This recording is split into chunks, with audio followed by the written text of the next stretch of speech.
Good afternoon there, Lorain. How are you guys doing today, Lorain, Cittadine County? Hey, Aaron Knapp here. Doing a little bit of live work today. Welcome all. Welcome. It's good to see you guys. I know a different time today, and I know I'm kind of floating around this time thing. It was suggested I do need to come up with a normal time, but I have ADHD, so it's kind of hard. Let's just say we got episode 3 of Lorain Politics here, Lorain Politics Unplugged, and we're going to be talking about a couple of different things today. We're going to talk about some of the issues with corruptions in the political landscape. We're going to be examining the impact of our so-called Good Ole Boys network that we've got going on around here. And then we're going to talk about the frustrations of this longstanding problem, which is the inadequate street repairs that continue to disappoint the community. And while some efforts are being made to address these concerns, the lack of progress is evident. And the community's frustration grows. So I'm going to talk about also, I do have some information to share. I did have my meeting today. Some of it I'm going to keep on the DL for now, but I do have a message to pass on. And so that's what we're going to talk about today in this insightful episode of Lorain City Politics or Lorain Politics Unplugged. I have put the message mode on slow, which will only allow you to comment every 30 seconds. So make sure you make your comment a good one due to the issues yesterday of people posting multiple, just boom, boom, boom, boom, boom, boom, boom. And I try to read your comments. So if you're going to post something, I'm going to try to respond to it real time. And just know that. So if you guys come here to watch the podcast and you do post something, I'll respond real time. I'll even respond to my critics. You know, I'm not hiding this from anyone. I did what I felt was necessary on my Facebook page by blocking a lot of people. And I've suggested this recently to some friends of mine. You know, it's enlightening, folks. Like, it will free you. And when I talk to some of the older people that are still involved with the county and whatnot, that don't do Facebook, they don't do Messenger, they don't do any of this stuff, they don't see it. And arguably, I'm of a generation that almost wouldn't see it. I see it differently because I'm not originally from here. I see it differently because I'm originally from California. I mean, for God's sakes, I lived next door to, like, I think it was Yahoo or Google. Like, one of those places was right next to where we lived when I lived in California. I lived in San Jose, in Silicon Valley, next door to that. And it was funny because me and my daughter's mom at the time, we actually had rented this place, and it was on like Driftwood, Spinwood. I don't know. It was a weird name. But what they had done was, when they built this giant complex for all of these people to come out, because I mean, what you see on TV and the news, like with Silicon Valley, it absolutely is what you see. I mean, that place is sprawling. It's massive. When I came here from, well, let me just, we'll get to that in a minute. So we're dealing with all of that stuff, and that place is massive, and I see all the things going on there, and then I moved to Idaho. And I ended up in Idaho, and that town had 5,000 people in the county. Like, you want to talk about small. Wow. So I went from California in this town of San Jose, where all this stuff was going on. And sorry, I digressed on that. The place we were living in was a double wide trailer. But it's not really a double wide trailer. It is a manufactured home. So in San Jose, we would have called it a double wide because, you know, we were spending $387,000 on a 2-bedroom condominium. Trust me, I know. And so it was just bad. Like, and so I moved into this place, and it was beautiful. It was a manufactured home, which is basically a trailer home, but it looks like a house that's on stilts or whatever, and it had like a beautiful bathtub, extra rooms. I moved into it because my dad at the time, who was also a disabled veteran, needed a place to stay, and he was living with me. And so myself, my ex, and I were all living in this place, and it was right next to like Yahoo. And the guy that had previously owned it, and was subletting it to me was an employee of that big internet company. It was either Yahoo or Google. I had to go look. But so I'm living in this house there, and then I moved to Idaho into arguably a much smaller location. And then that place is like 5,000 people in the county. Like it was culture shock. Everyone knew everyone. You want to talk about crazy. You guys think that Lorain is small. I mean, again, let's just get a little background on Aaron here. Like, having come from a town of like 350, 500,000 people, whatever, like Bakersfield, California, where I originally came from, a lot of people. Then you move to here, and you got 50,000 people. But you, in Minidoka, Idaho, Rupert, Idaho, where I lived in Minidoka County, Rupert was the seat of the county, and there were 5,000 people in the county. 5,000. To put that into perspective, while I lived there, my daughter was born. She's born in Burley, Idaho. We lived there for like 5 years, and I lived there, and I fought like the. I mean, again, look, you see what I do. I fought like the Dickens. Okay, so I did this. I fought with people. If anyone had called the county court down there, they would have told them to eject. It's where I cut my teeth. So I arrive in Rupert, Idaho from San Jose, California. Now, arguably, I'm not the best at picking mates. I like red flags. My ex was a red flag. So I went down that path, and we ended up having a kid together. And as I tell my daughter, and as I tell everyone, listen, we don't disrespect people that we let come inside us. And we don't disrespect people that we go inside of. And I mean, like, but I guess that does fit, come inside us. I meant more like if you're intimate with someone, why are you bad mouthing them? I mean, when you say my ex is XYZ, am I really talking about my ex, or am I talking about me? My bad choices. I mean, because they are who they are. The bigger question is, why did you do what you did? I don't know. So when I look at it from that aspect, I go, look, I love my ex because for all of her faults, for all of her mental health issues that she had, that I discovered that led me down this path to being a social worker, she gave me my daughter. The only thing in my world. Let's just put it that way. I do all this other stuff because I want to ride off in the sunset someday. You know, I was talking with Joseph the other day, a friend of mine, and we were chatting. And I said, hey, man, look, he goes, everyone's sussing me out. I get it. I'm coming into the public eye. People are like, who is this guy? He's running for council. No one knows who he is. Came out of nowhere. Is he involved with the feds? Is he not? Maybe I am. Maybe I'm not.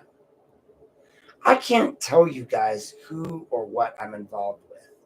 I can tell you I've gotten a lot of emails lately and messages and private messages from people asking that very question. And even if I could tell you, I wouldn't. But think about this. If a guy came to a town to poke around just to see what was up, and that town did what it did to me. So, I mean, again, we really don't talk about this enough. I'm a social worker. I'm brand new. All right, let's break that scenario down. I know I didn't announce it in the podcast, but again, ADHD takes over. So I come here, 2018, I graduated from the college in Southern Idaho, since we gave you that little spiel about San Jose, Minidoka, the small town, right? And so small that the biggest town that had a Starbucks around from us in Rupert, where I lived, I had to drive to Twin Falls, 45 minutes to get a Starbucks.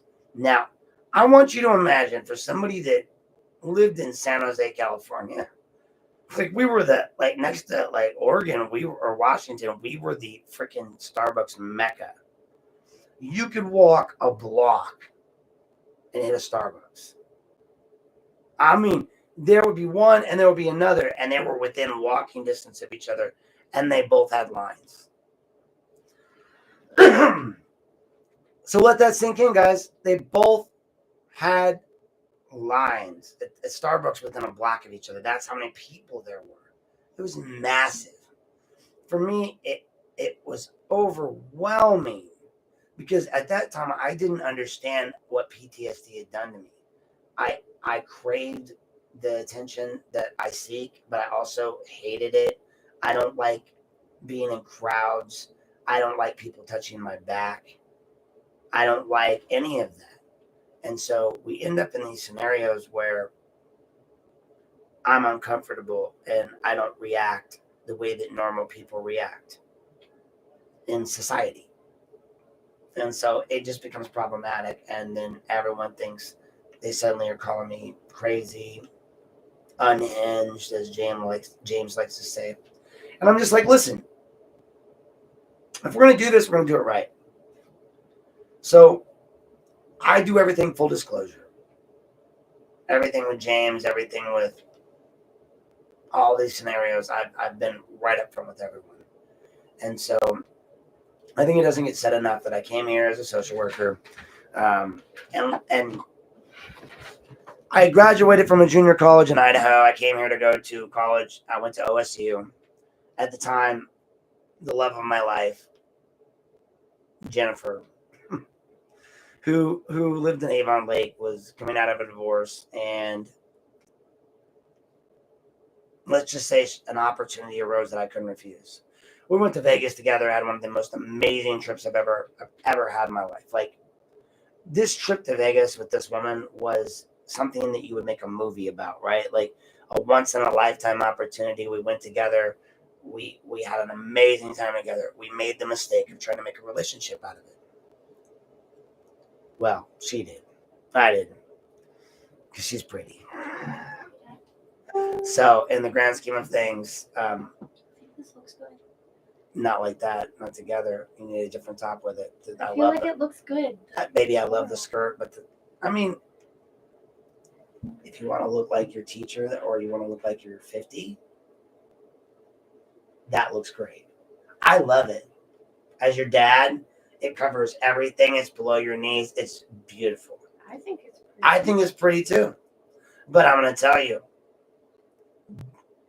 what do you think they're going to say at school? That you look like your teacher? Yeah. Okay. Just saying. I love you. I love that outfit. Okay. I love it. You wear that. I mean, look, if given the choice between you wearing that and talking about like Catholic school outfits, I'm going to go with that every day. I'm going to go with less showing of anything. Like, this is what I'm talking about. The plaid skirt that goes that long? Knees. Yeah. Like, oh, sweetie, long. I'll buy you a skirt that long all day long. Like a gray plaid skirt that yes, 100%. 100%. Okay. See. When you were explaining it, with in an appointment last night, though, you weren't. That's not what was discussed, was it? No. Okay. That's all I'm saying. Like, I like appropriate clothing for someone your age. Okay. So perfect. But you don't have to make stuff up. And again, I know you're. You know, why don't you? I guess you need something to work on tomorrow, but you get that room clean. All right. Stop it. Go. I got to finish this podcast. So yeah, I love you. I have some. Sorry about that. Hey, stop. See tu. The child has been in some trouble lately, and so she's home, and she's been talking about wearing outfits that. I mean, again, she's 14. I like to think back to when I was 14 and like to think I was different, but we're going through so many emotions and so many feelings and so many everythings at that age that's what she's struggling with. So she has currently been suspended for a few days because of some inappropriate drawings again. And she uses art as her expression. And this time I pretty much said, look, you don't like me lecturing you, I'm not going to lecture you anymore. So it's just consequences, actions, consequences. So she's in trouble. She doesn't have her phone. She doesn't have her tablet. And she had to do all this homework. So she got the homework done quick, right? Because they didn't really give her that much.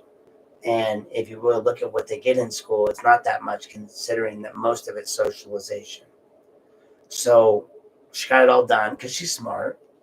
Go figure. But she's also kind of a jerk sometimes. Go figure. Right? Apple in the tree. So she's home and she sees me doing this. And I told her I'd be doing this podcast.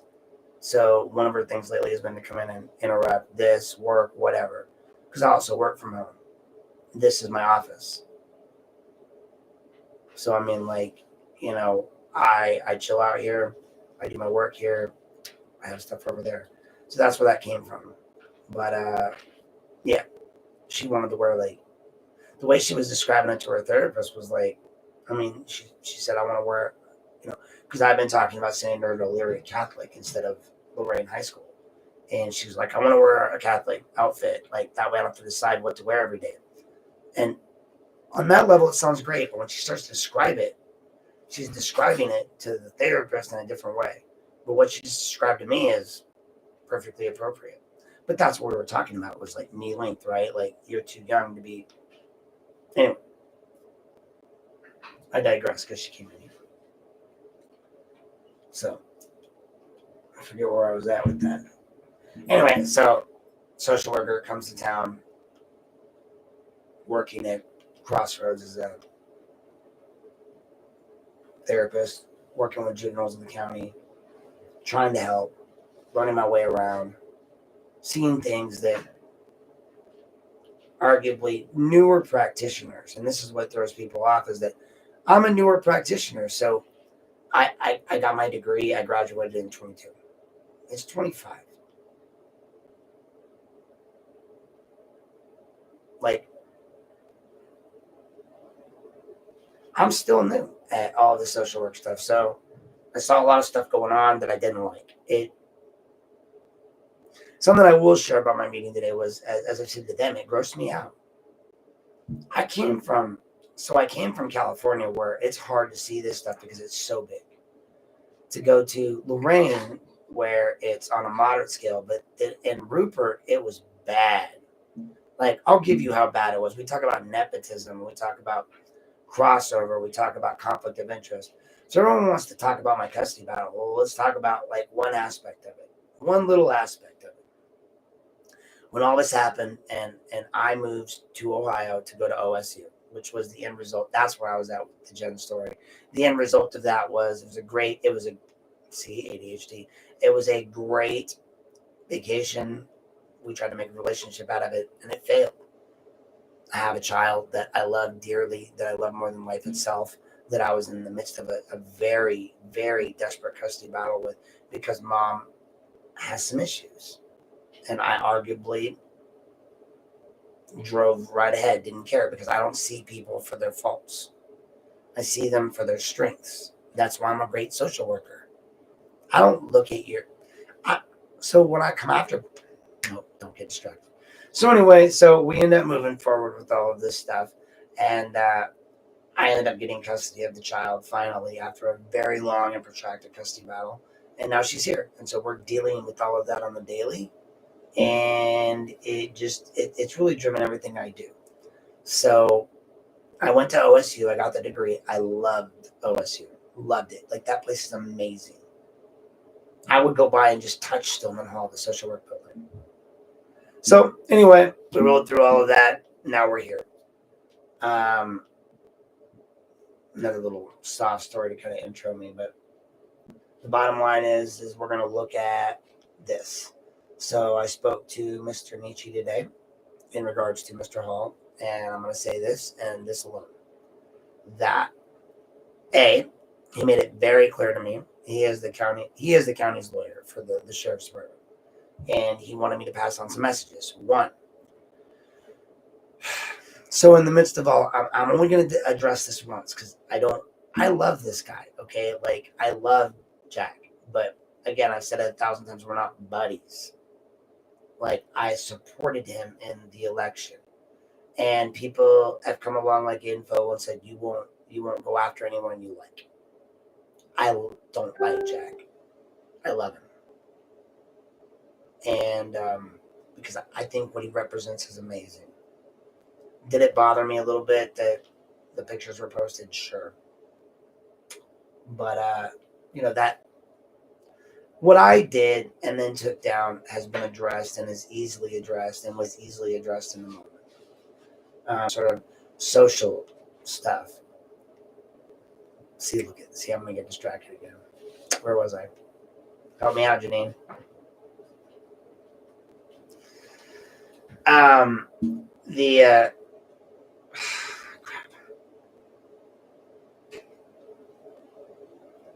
So yeah, I saw that stuff online and it just became problematic, and so I met with the department this morning, and let's see what Mr. Garrett has to say. He's probably tell me where I was at. Plug my phone in. It's not dead. I still got some power. This is my laptop that I'm on. Anyway, so the bottom line is that I met with the sheriff's department this morning. Mr. Nietzsche had some things to say. So yes, there is going to be an organized crime a public corruption unit. Their job will be to look into malfeasance in office and other things of that nature. Beyond that, I don't know anything more, nor I'm at liberty to say. I want to make it clear that when he sent me the letter that I posted, right? I posted a letter to everybody, and I said to you guys, hey, this is the deal. Like, they're going to open this unit, and when I initially posted it, I didn't include Mr. Nietzsche's name. And for a little background, I didn't mean to do that. What I meant to do, well, I did initially. Initially, he didn't tell me to put his name in it. And then he sent me another email and he said, hey, put my name in it. So I wanted to be clear that initially when I posted it, I didn't have his little title. And I like to be clear. And so he said, hey, I want everyone to see my name with this. Like, this is from me, not from you. Roger. It stayed that way, unfortunately, I think, on my page. But on the other post, I went and changed it and added his logo and moniker at the bottom. So that statement I made about the sheriff's department is not my statement. That is from the lawyer. I know he said in America they call it Nisi or something like that, but I am of the thought process that Nietzsche is the more appropriate word. Not sure if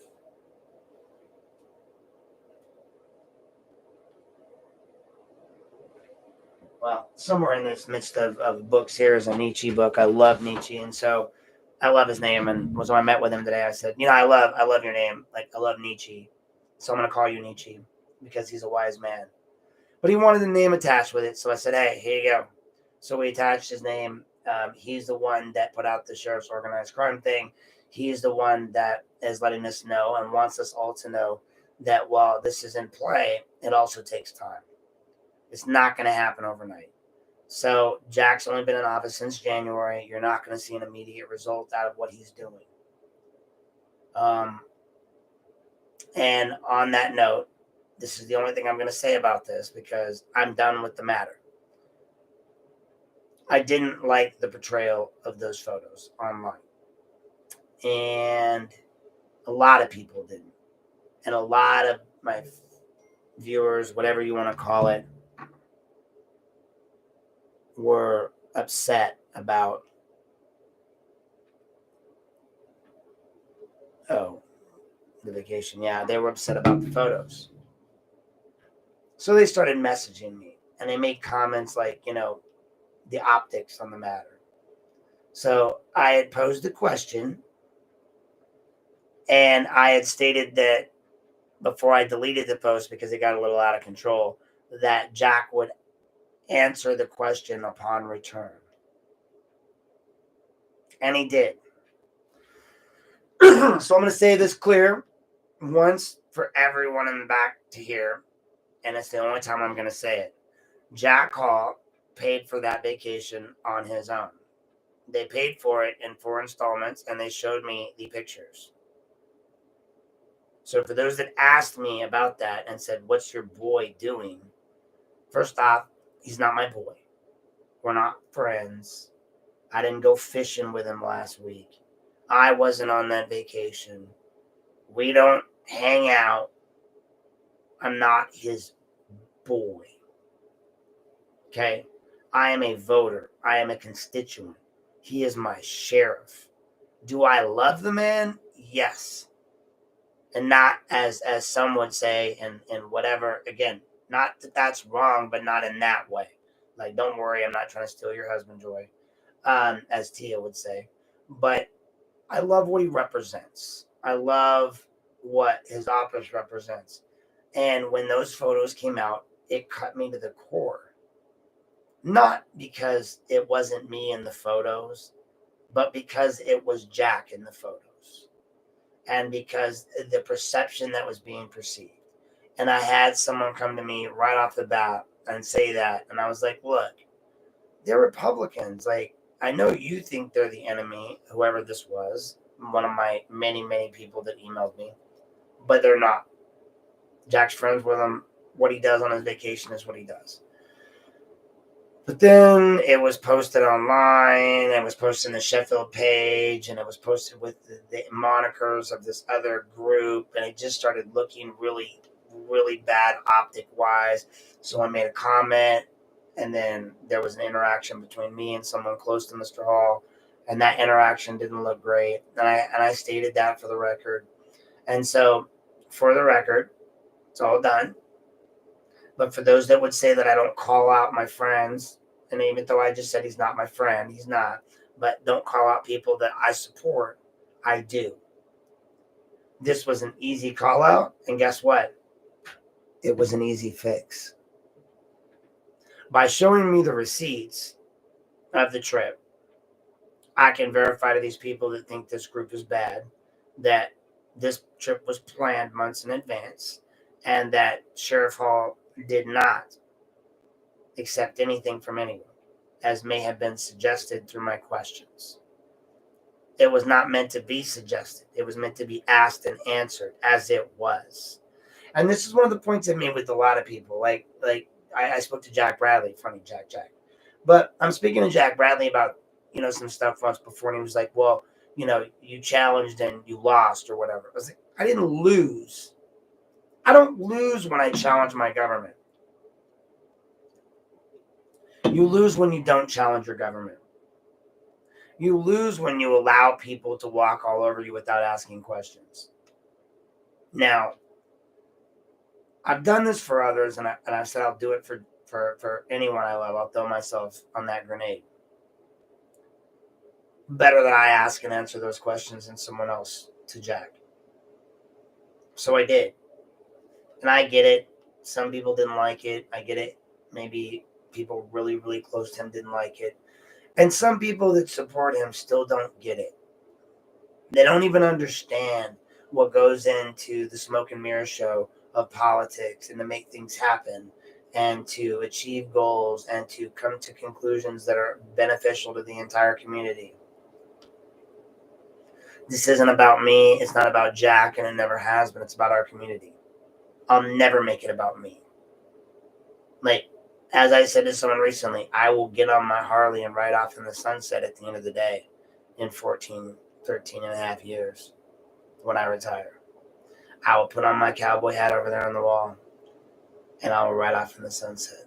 And I won't worry another day about it. But, as I said, I've seen the receipts. He's legit. They paid for that months ago. Now, for those that question why Mr. Moore was in the photographs, he apparently had something else going on, and he was there to show up for them. A wise man once said, keep your friends close and your enemies closer. So, you think about that. But when it comes to my pages, I have a responsibility to say things that people are saying to me. Otherwise, you guys would think that I'm some sort of whatever one-sided individual that only wants to sell one narrative. That's not who I am. I'm not trying to sell you a narrative. I truly believed, and I said it when I sent the post, that Jack would have an excellent explanation. Now, if I'm literally like, doing what I do because it's better for the community, and if he's the best for the community, I mean, again, I'm not trying to sink someone I helped elect. I'm trying to make his position stronger. So when people go online and they write the things that they write and they post up pictures, do I think it was Jack? No, it wasn't Jack. Jack wasn't taking those pictures. Heck, in the Moore picture, he's like, you can just barely tell he's in the photo. But I think it was a good, valuable lesson to learn. And I think that, the one message I will pass on to all of you that Mr. Nietzsche wanted me to make sure I reiterate, that if anyone slanders his sheriff or libels his sheriff, he will seek legal action against them personally. He will. He asked me to relay that. I'm relaying it. It's not directed at me or my comments, but anyone who wants to suggest otherwise, he's made it very clear he will handle it. And he asked me to share that, so I'm sharing it. It's not a threat and not anything. It's a fact. And I've said this 1,000 times to people, what a fact is. People say, are you threatening me? No, I'm just giving you a fact. If you break the law, I have to do this. If it's not someone saying, if tit for tat, right? It's him saying that this guy is an elected official. He stands for what he stands for. And he's not going to allow anybody to make statements. Now, to be clear, I never made statements. I made questions. And I made questions because people were making statements to me that made me feel uncomfortable. And again, I've made it very clear, as I told these people in this meeting this morning, I'm no different than the scorpion on the back of the duck. When the scorpion stings the duck as he's giving him a ride across the river, and the duck looks up and says, but why? Why did you sting me? Now we're both going to die. It's in my nature. If you float something across my desk that is something newsworthy or needs to be brought to the public's attention, I'm just going to float it. Because the way I see it, and maybe I'm wrong, maybe it's just my brain, the way it works, but the way I see it is if I throw it out there for everyone to discuss, then we all make a decision, and it makes it easier. When you guys hide it, it becomes a dirty little secret. And then those dirty little secrets become hooks. And those hooks become that, well, hey, you remember that one time that your kid did that one thing in school, and you may or may not have said that one thing that somebody may or may not have reported. Remember, we didn't do anything there. We could have, but we didn't. We could bring that up, but we don't. I'm not saying that's what happens, but I'm really kind of saying that's what happens in Lorain a lot, from what I've seen. So again, when people send me emails and say, what's your guy doing? And again, he's not my guy. He's my candidate. He's my sheriff. I love what he does. I love what he represents.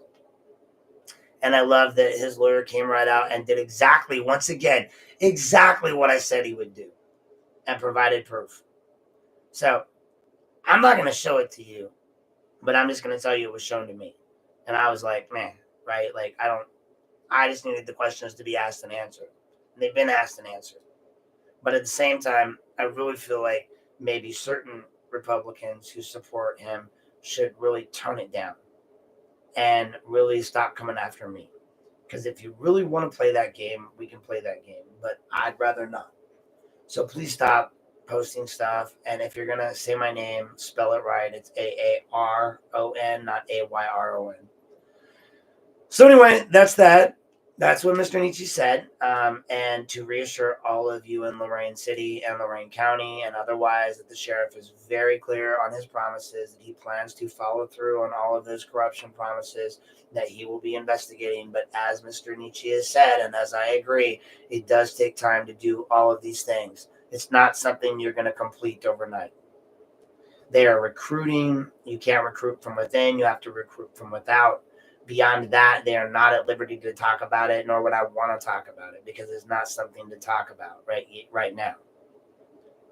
But on the initial issues of how that vacation looked when posted up, and for all the people that messaged me about it, I'm letting you know I did what I said I would. I did the research, and it's legit.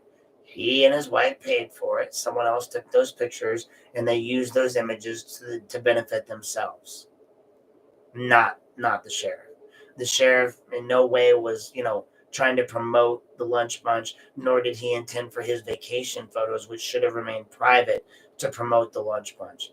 As far as I understood, is the sheriff wanted his private photos to remain private and not to become advertised for public consumption. But unfortunately, there are those that felt that it was more important to post those photos before they even left the state or the airport or wherever it was online and share with the world. Unfortunately for Mr. Hall, our sheriff. But again, the news and my opinions don't just stop because I like someone. I have to follow through and be honest and true to my word at all times, and that's what I was doing here. And that is what I did. I stayed true to my word. And I looked into it, and now I provided you an answer. The answer is he paid for his own trip, as did his wife. They went on a trip together and they had fun and they did whatever they did. And other people took pictures of it and posted it in public forums, thereby causing the little whatever it was. And then I had to address it. Now it's addressed, it's all taken down, and it's done. I'm done on that topic. I did notice this, that I was talking about the streets today. So I noticed that the streets are still, they did a lot of repairs on Fearless, which I want to point out, like, I've only been talking about that for a while. I talked to Miss Jackson and pointed that out to her, and she was like, "Yeah, I noticed. Thank you." And I was like, "Yeah, I know. I finally got them." But it's that pothole filler stuff. And I've seen people post stuff on like the way that the Autobahn does it, and other people do it. There's got to be a more secure way, even though it's wintertime, than just throwing like this stuff in there that just cookie crumbles, that just chucks up into my car and ruins things. Like, it's horrible on my truck. It's horrible to drive down these roads.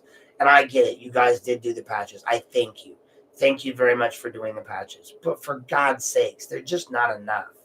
Like, and in some cases, you didn't even fully patch holes. Like, there's just kind of patched. And again, they're going to punch down, and then that stuff's going to come right back up. These are all temporary fixes. But I at least thank you for coming out and checking out the roads on Fairless, and for patching those holes a little bit. But the roads are still garbage. And, I think that the community is still frustrated with it because it's inadequate street repairs. And the community is disappointed, guys. We want better. We want our streets to be fixed. I can't promise you as council I would fix the streets, like fix them, but I can promise you I'll be noisy about it as long as I'm in office until they get fixed. And look, I've been noisy about Fairless and Tacoma for a year and a half, and they're finally starting to look at it. Sometimes it takes time. As Mr. Nietzsche said, things take time. So I'm going to continue to try to move forward and get that done. Next up, we've also got, um, these systematic budget changes. Yeah, you're right. It'll go right back. Um, that's the problem. They don't go back and permanently fix it. They just leave these temporary patches, and we end up with chunks all over the place. But the other section we're going to talk about is, the further we go into this, there's going to be more scrutiny. There's going to be more stuff coming out, and I'm going to continue to do the investigations that I do. I'm going to continue to put the information out that I put out. I'm going to continue to look into people at every step and turn. And it was, as I said this morning, again, and I'll say it again, the Sheriff Hall, and just like Mike Duran, just like a couple of these other, they come out stronger when the questions are asked and answered. you don't let people ask questions of you and then not answer them. So they asked, the community was asking, Jack answered. The community was asking in Lorain, I answered, but the questions got answered, and that's the big deal. And now he's elected, and now Jack is everything's cool. It's clean. It's copacetic. But at the same time, he came clean and showed it to us. So kudos to him. And the more I look forward and look forward into this situation, I'm scared how much I'm going to see the Good Ole Boys network appropriately in play. How many people are attached to each other. When I start looking through all these different plans that they have in place, and how many different names are tied together, and how many different names are on different bills and boards, and it's bad. That's why I believe that we need at least something limiting people's ability to take campaign contributions from people that do business with the city. I'm starting to see certain changes, like, for instance, I noticed Elyria, I think it was, put up that they were going to reduce some building, and they said they got 4 bids, and they posted the 4 bids up. Yeah, I know. Like, again, there is some questions about why Lorain doesn't answer their public records request. We're going to get to that in just 1 second. I just want to make sure I cover everything in the episode description today, because I do get a little distracted. So I know that I've seen and felt a lot of responses from the public in my inbox about the streets and about different streets and streets that aren't even in the 6th Ward. The frustration is growing massively, and there's something that's to be said that we need to do something about it. When you have people with lower incomes, you have a city that's depressed but up and coming per the statistics. You have a mostly non-mobile population, meaning they're on foot, meaning that you have these food deserts and people that can't go outside the area. So while the people like the mayor and the council think that by bringing these great amenities to Lorain, they're doing us a favor, sure, they're doing the middle class a favor, but for the people that can't get out to these amenities, for the families that don't have working vehicles or maybe only have one vehicle, and they rely on that vehicle to get to and from work, and they're driving on war-torn streets, they're just getting beat up daily, that's problematic. And then they have to work to fix their cars.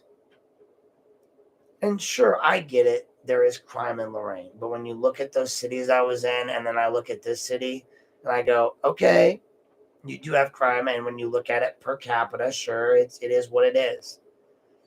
But do you really have the level of crime that requires over-policing in some areas and under-policing in others?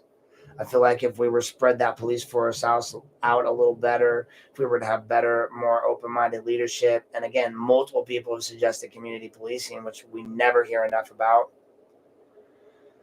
So, they've made some efforts to address the concerns, but that lack of progress is evident, and we're frustrated.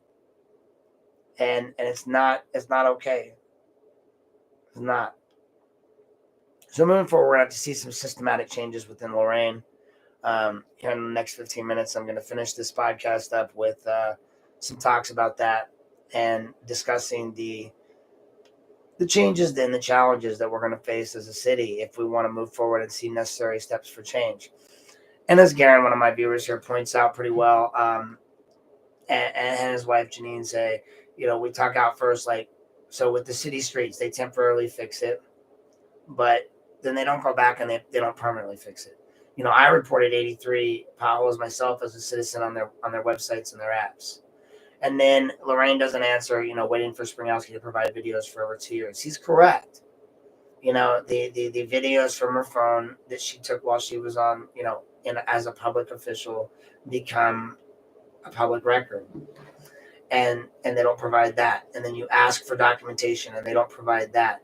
And this has been the fight since day one to get these people to provide records. So the longer they wait, the longer it takes, the more money it costs us, the more we have to go out and get Wickens, Hertzer, and Garbanzo Bean to come out and do more legal work for us. We spend more money on legal work. We could I don't care if you say the general fund doesn't pay for the streets. I bet you the legal fund could pay for the streets. I don't care where you get the money from anymore. I don't care. Listen, here's a good thought. If you shiesty bastards can go out and get all that money from the slush fund, the water department, and send that money elsewhere, why can't you be shiesty for our streets? That's all I'm saying. Like, we all know what you did. Nobody's disputing that. The money came from somewhere. So why do you always use the money to fix your salaries? Why didn't you use the money to fix the streets? Why didn't you use the ARPA money to fix the sewers and thereby, or the gutters, which fall under sewers, instead of your own salaries, and then use that to fix the streets? Why? That's the thing. We're giving them pay raise after pay raise. People, I get it. You want to say police deserve triple-digit figure money. Do you guys realize how much money that is? And how little education is required to get into law enforcement? So basically, you're encouraging people to not go. You know what? I'm not even going to get into that. Just go look it up. Look up the statistics of what training a law enforcement officer has to have versus maybe a social worker or a master level social worker or a doctor. And these are the people that are in the news questioning us, right? Like, we've got Lorain police chief questioning doctors who went to school for, years to learn their trade craft, telling them that they're wrong. You've got a chief of police telling a social worker that he's wrong. You've got a law director telling me I'm wrong. You've got petty court telling me I'm wrong. Guess who hasn't been wrong?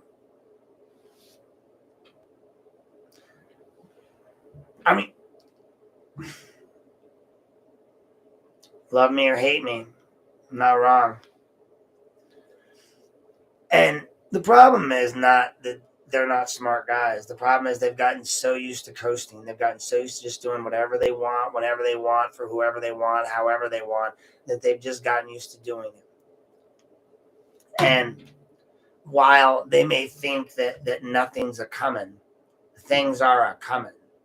And while it may seem like in the public eye, things happen certain ways and certain people may or may not like me or do not like me, it doesn't change the role that I play within this entire situation. It doesn't change the role I'm going to play in these investigations. It doesn't change the fact that I will be submitting all of my evidence and findings to these investigators. It doesn't change the fact that I've already done most of the work to pinpoint most of this malfeasance in office. Now I want you guys to think about this, and again, not predicting outcomes, but if you have an agency that's newly formed that's looking to prove its worth, and then you give it a bunch of gift wrapped cases, what do you think they're going to do with the gift wrapped cases? And that's not taking into account the people that I've already spoken to at state. Next up is the Office of Special Counsel for the Baez Radif situation. Because we can talk about that all day long, but the bottom line is that Baez voted on Radif's salary, and Radif put Baez in office. And Baez signed a certificate saying, with the city of Sheffield Lake, saying he wouldn't be a civil service officer and a government employee or a government elected official at the same time. And he did it. He broke the law. And the ethics violation for the ethics committee is going to be about the inappropriate exchange of the voting, right? The money for the money. But you still have a fact that, honestly, the sheriff could look into the fact that you have a law enforcement officer that was inappropriately acting in two different roles at the same time, and that's illegal. Again, you have different things here. The ethics violation is a minor misdemeanor, but it's mainly a situation where it's money, it's fines, it's removal from office. Staying on as a government official was one thing. That's the ethics department. Staying on as a police officer, that's different.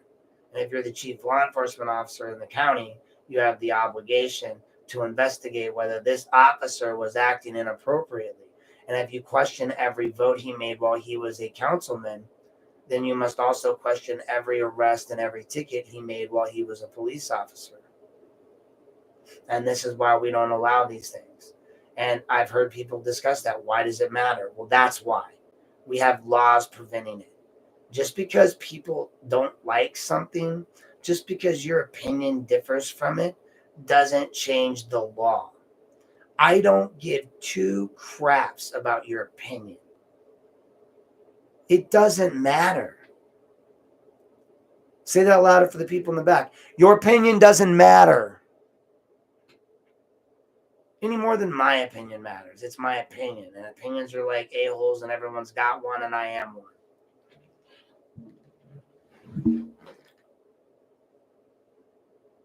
Oh, really?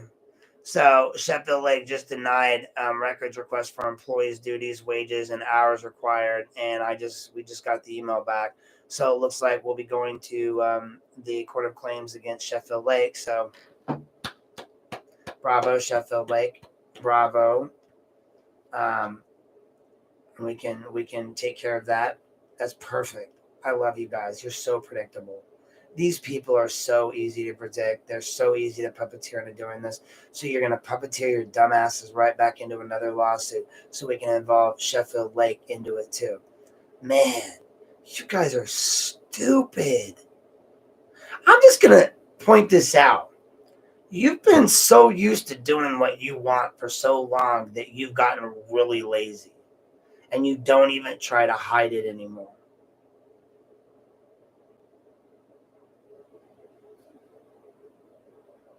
And it's easy to find.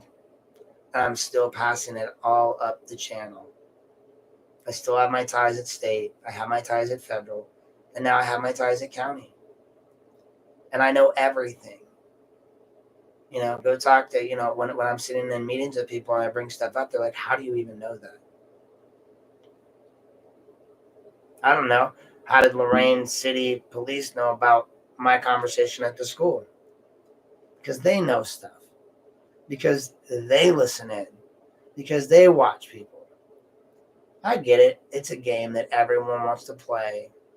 Everyone thinks they're good at it, but nobody really is as good as me at it.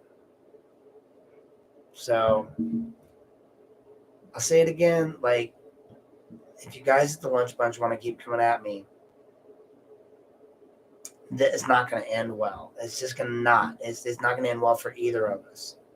So I'd rather not trash either one of our reputations in a prolonged argument with people. I'd rather you just, you know what, let's just call it what it is. Let's agree to disagree, and you guys stop. Don't post any more posts with my name misspelled in it. Don't talk about vacation photos. Let's not continue to have this conversation, because you can all go talk to Jack and ask who the outcome of that is going to be. As far as you guys involved him in something you never should have. I just feel like you owe him an apology. I mean, I'll say it out loud. I love the man to death, and I'm sorry that I had to do that. But it needed to be done. And not for him, but to check those people. So, anyway, we got that done. The roads were just the roads. Again, I saw them today. They're just garbage again. And, but they did fill those holes. They're already starting to come up. We're going to have to deal with that in the near future. I'm going to be looking into, some stuff in the future. I've got some plans that I'll be looking into, some future businesses for the city of Lorain that I'd like to see happen. And I've been looking into that a lot lately. I will say, we've talked a little bit about the Good Ole Boys network that needs to be dismantled. That's part of this scenario. No more can things be done behind closed doors. No more can there be backroom deals. No more will there be, well, I didn't tell. Well, I'm the guy that tells, and I'm the guy that tells on myself. I fully admitted what happened with my kid because I don't want to owe anybody. We are all out here trying to do the right thing. And I would like to think that those people, even that are trying to talk to me, are trying to do the right thing in their own minds.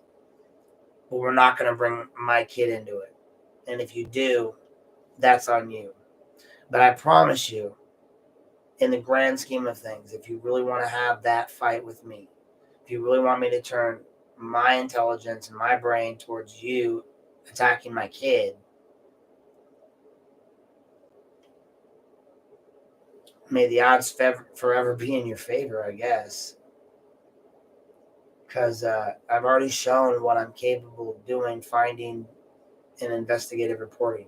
My life is about asking pertinent questions, and it's about supporting this.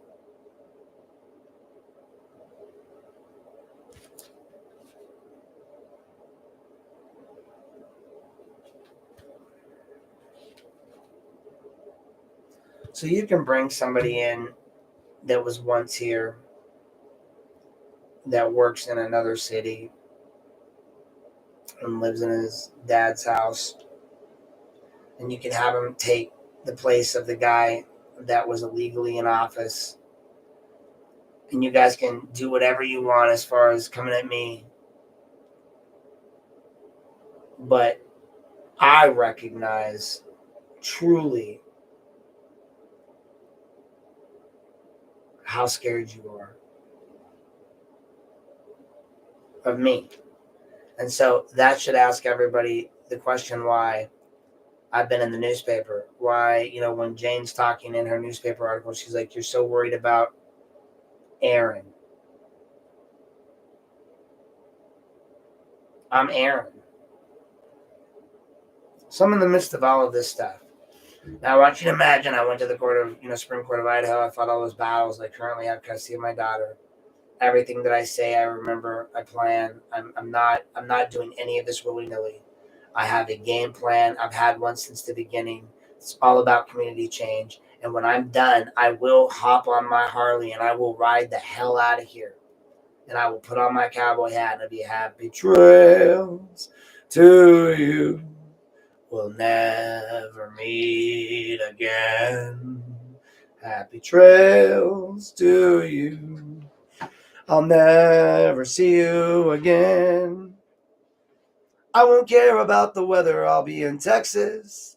There'll be no sun in Ohio, but I'll have sun in Texas. Anyway, I'm gonna mess the song up, but it really just boils down to that.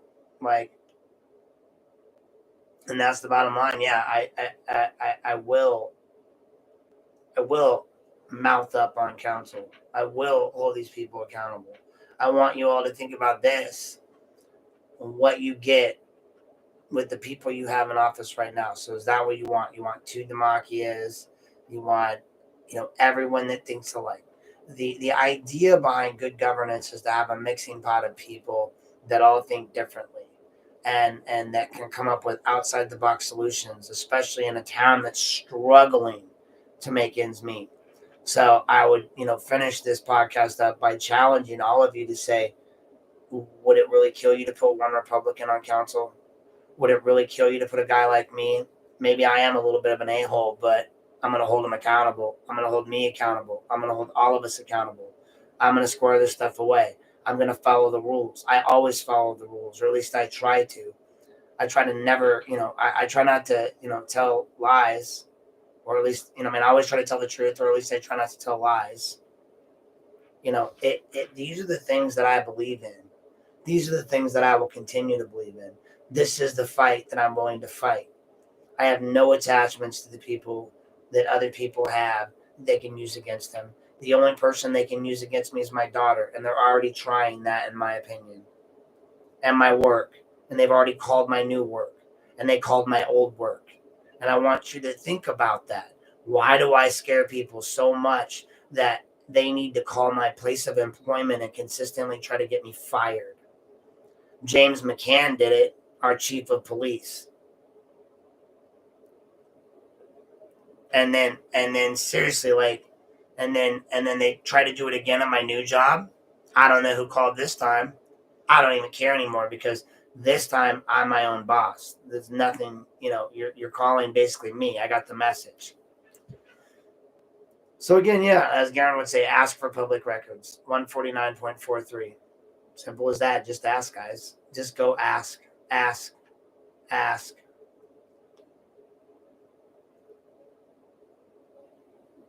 Well, after I get on council, and start talking for counsel, yeah. But the problem is that then you lose me here. I can't keep doing this. Well, it has to look different. Like once you elect me into council, it'll be something along, instead of Lorain City Politics Unplugged, it'll be Aaron Knapp's, coffee time, or the weekly chat with Aaron Knapp, city councilman, some between two ferns with Aaron Knapp. It'd have to be something different because we all know they're not going to let me on GT show. So I'd have to probably create my own podcast. I know what you meant, but I mean, yeah, people are afraid to say things. They're afraid, and this is how we ended up in this mess. This is how I ended up in this meeting today. But for those that were concerned and asking me questions about it, the bottom line is that the trip covered by the sheriff, nobody else. So for those that were throwing that in my inbox, making it seem like it might have looked like that, that's been clearly stated. The lawyer Nietzsche has stated that if you slander his sheriff, he will go after you. So just be forewarned. Like any statements that you cannot back up with truth or facts that are not questions will be prosecuted civilly. So just be warned. That's a message that everybody should be aware of. Like the days of us just running around and saying whatever we want about people are done. Now, you can ask questions, and you do have freedom of speech, and you do have a right to say things to your government, obviously. But if you say something that's obviously untrue, I mean, for instance, look back at the things that were being said about Jack during the election by certain members of people in the other parties. Some of those things today would be considered criminal as the sheriff, because you would be saying things against a sitting law enforcement officer. Yes, he's an elected official, but again, you're in a lot of different areas when you start dealing with that. I'm very careful in what I do because I say things like I'm asking questions. And I always state on my pages and this one and all of them, and I'll state it again, that while most of this is just my opinion. Most of this is for, politics, entertainment, whatever you want to call it, whatever people call it, because some people do call this entertainment. But I call it education. And this is an education hour that we come together to talk about and learn about our government, to ask the questions, the hard-hitting questions with no filter that everyone else is afraid to ask and everyone else wants to ask. So I'm hoping that we answered some of those questions tonight.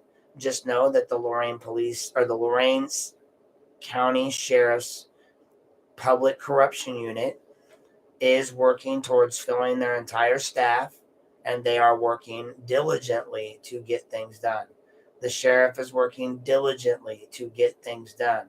His staff is reaching out and meeting with people like me, the community advocate, who's out here trying to advocate for all of you. And so they recognized that I was being a voice for many of you, many, many, many, many, many of you who email me.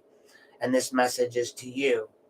So again, to all of the people that asked me to ask the question, I've asked it, it's answered. So I'm not going to take any more emails on the topic. I'm not going to write any more stories on the topic. I made the statement. They came to me with the answers. They showed me the receipt. Okay? They showed it to me. I saw it with my eyes. So if you trust me and you believe me, then you'll trust me that I saw it. I'm not going to give you any. I don't even want to look at it. It's not our business beyond that. The fact is that it was suggested that it looked bad. I'm just clearing up that it wasn't. And that maybe those people should be more careful in the future about utilizing people's pictures and likeness on the internet in ways that promote clubs and groups without actually talking to them. But that's no longer a topic of discussion for me. So I'm just going to say thank you guys for tuning in today. But I wanted to talk about that meeting with the sheriff. And I do want to say, that I am very disappointed in the way things, kind of lay out in our landscape with this Good Ole Boy network. Everyone needs to start realizing that those days are over. And I'm not going to tolerate it anymore. And I'm going to be here for 14 years, so you might as well just get used to it. This is Aaron Knapp, and I am not going to talk about where I'm, because I don't want to make this a political advertisement, but you guys know what I'm doing. You know where I what I represent, and you know how I represent it. And I'll say this much: am I an a-hole? Maybe. But would you rather have me be your a-hole, where I fight for you, where I fight for what's right, where I stand up for what's right, where I stand up for the weak and the powerless, where I stand up for the citizens of Lorain, where I stand up and make sure that we're getting what we need to get? I create something that's amazing and I put it out there, and then I ride away, not seeking any power, not seeking any glory, not having any other goals than the betterment of a community that I came to and I've committed myself, my life, my house, and my daughter to. And everyone says, oh, if you don't like it, leave. No. I used my VA bill to buy my very first home here. No, I will not leave. No, you don't get to say, if you don't like it, leave it. No, if you don't like it, fix it, change it, make it better, but don't leave it. Gross. I, for one, will be here until I'm done. And yeah, I have retirement property in Texas, but it's my family's property, my mom's property. Yes, I have ties there too. I don't plan on selling this house. This one's going to go to the daughter. I'm going to have generational land in Texas and in Lorain. And I want to see this land be worth what it can be. And I want to see this city be worth what it can be. And I want to see my daughter achieve what she can achieve. And I want her to have an opportunity to have good achievements here in Lorain. So let's make that happen. That's all I'm saying. As James McCann would say, let's make it happen. As Garen Petty would say, listen to me. As Jack would say, correct. I like dialogue. I like questions. I like that they brought me in and asked and answered. And again, I got a little defensive. I always do. It's the nature of the beast, as I've always said. I am the scorpion. If you are the duck, you're going to get stung. Whether we're in the middle of the river or not, we'll both go down together. And I'm okay with that. Because it'll be an honorable way to go. And I'd much rather go out on an honorable note than to be known as the guy that was the liar or the criminal or the crook. I want to be known as the honorable guy. And I want the people that I'm associated with to be known as that as well. And now, this man over here, that's shiny gold now. He provided me with that. So we're done with that. So for those that message me and don't like the lunch bunch, for those that are upset with that group, I understand. But a sheriff is a politician and he must associate with a lot of different people. And just because some people happen to belong to a group and some people go on vacation together, although optically and in the public eye it may look a certain way and it may seem a certain way, and there may be a lot of people that seem to think that it's that, and they have this idea that it's that, when it's really not. It really is just coincidences. And for the record, the message, the one that they were talking about with Mr. Moore and the picture there, that was a separate event. And to be clear, Mr. Moore was not on that vacation with them. He happened to be down there for something else, met with those people. And if you notice how far Sheriff Hall is away in that picture, they're not together. So to clarify that as well. I know I took all my posts down, but they did not. And they're still posting stuff, and there's questions still floating around that I want to make sure get answered. So again, that's all we're going to say on that. Thank you guys for tuning in today. This is Aaron Knapp. I'm here with Lorain City Politics, Lorain County Politics, and Lorain Politics Unplugged. I hope you guys have a great day. I hope this was informative. And don't forget to check out our two local newspapers, in Vermilion News and also the Lorain Daily News. They're doing great jobs putting out those great stories. So head on over there and check them out. They're doing a wonderful job. If you can donate to them, donate to them. People are taking notice of these guys.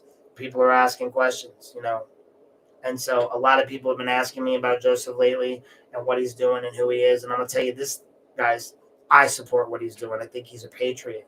I think they're both patriots. I think what they're doing and what they're putting out there is good for the people of Lorain and good for the people of Vermilion.